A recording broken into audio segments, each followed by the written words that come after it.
I think it's time.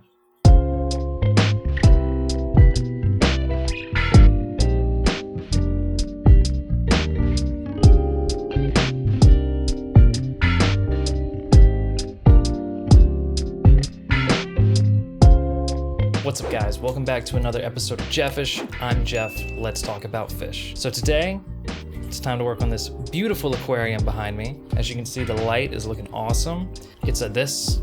I don't remember what it is, but I'll put something here. Yeah, but it's great. You can adjust the colors as well as the luminescence of both the blue and the white spectrum. It's awesome. And it should be good to grow some coral, hopefully. So last time I told you we were gonna get some fish in here, and that's true. But first, there's something we gotta understand, and that is the nitrogen cycle.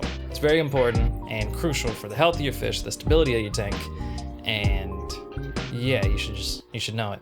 So, in nature, in an aquarium, everywhere, there's this process that happens, and I'm gonna run through this really quickly. Hopefully I'll have some visual aids, and hopefully I'll link to a much better video about the subject, but regardless, this is what we have. So you start with a fish, right? And the fish poops, it pees, it eats food and doesn't eat all the food, and that food then breaks down, and this releases a chemical known as ammonia.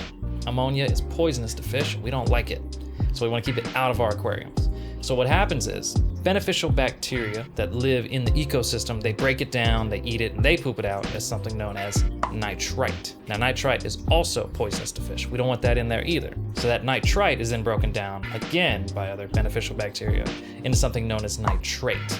Nitrate is actually not poisonous to fish in small levels. You want to keep it really small. That nitrate is also then released as nitrogen out of the bubbles in the water, and it's released back into the ecosystem to be used again. Beautiful, science, we love it. Nature already has this whole thing established. You hear that word a lot. We want to do the same thing to replicate that in our tanks. So to do that, we have to really get the chemistry right. Behind me is a totally blank slate of a tank. There's nothing in there right now. Nothing is alive. Well, I mean, it is live sand, so it's kind of already started, but we're just not even gonna count. That's just gravy. Yeah, so right now, none of that is happening. So anything I put in there is gonna start the process. So if I just throw a fish in there, that fish is gonna poop, it's gonna pee, and whatever I feed it is gonna also break down.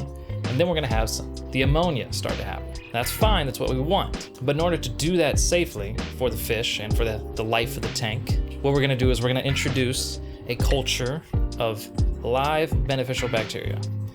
This is pretty basic stuff. You can pick this up at any fish store, PetSmart, Petco, whatever. It's not that expensive. We're gonna introduce that into the tank, and that's gonna start a culture of the bacteria that we want, the bacteria that's gonna break down the ammonia and turn it into get the process going. The only thing is that bacteria needs to eat. If it doesn't start eating, it's gonna die. So when we add it, we need to feed it something. There's two ways to do this. You can do a fish in cycle or a fish out cycle. Fish in cycle, pretty obvious, it's what we're doing. I'm just gonna throw a fish in there. I'm gonna start with a clownfish, super hardy, not a huge bio load. It's good fish for this sort of thing. That clownfish is gonna immediately start producing ammonia, which hopefully this bacteria is gonna start breaking down. And that is gonna start this beautiful chemistry, science, ecological thing in the tank to make it as close to a small piece of nature as possible. This whole thing has happened in all my tanks. That's why I mentioned in the swordtail video that I was okay to put fish in there right away because the substrate that I had in there was already well established. So those cultures were already growing in there and they had already been introduced to the tank just because they were living on the substrate. With this tank, I don't have that. Well, kind of, it's live sand, but we're gonna ignore that. Also, most saltwater fish, especially corals, when we get into that, super sensitive, way more sensitive than a swordtail. So we really want to cross our I's and dot our T's. So we're gonna play this right, we're gonna play this safe. There's another step that arrived today that's also gonna help us accomplish this. This is a small place to be doing an unboxing. Look, I'm not cutting towards myself. I learned.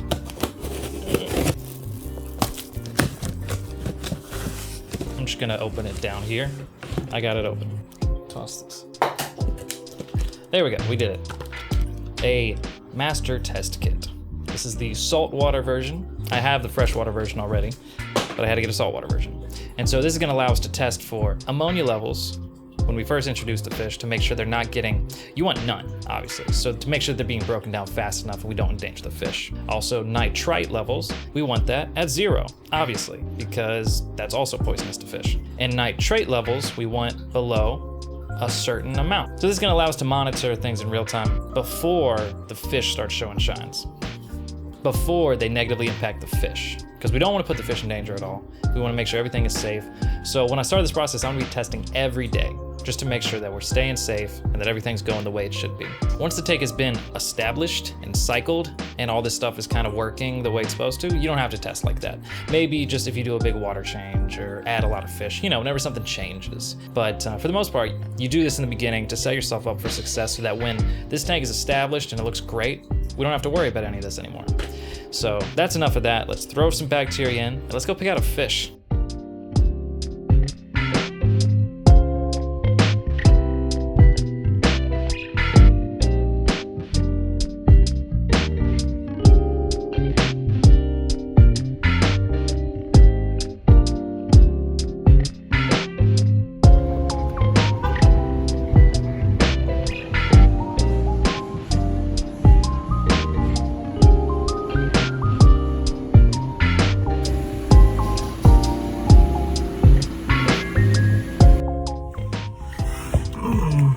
So I just got out and realized I left my car running, which is great. Yeah, they didn't have a lot of selection there. It's fine. Probably shouldn't be getting fish from Petco anyway. It's just so close. It's so close and everything else is so far. All right, time for a drive. Can I get one spicy chicken sandwich and a medium fry? That'll be it.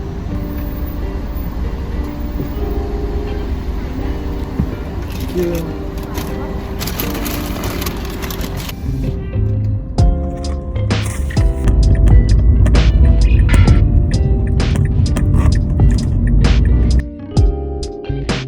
Check that guy out. Look at him. Perfect.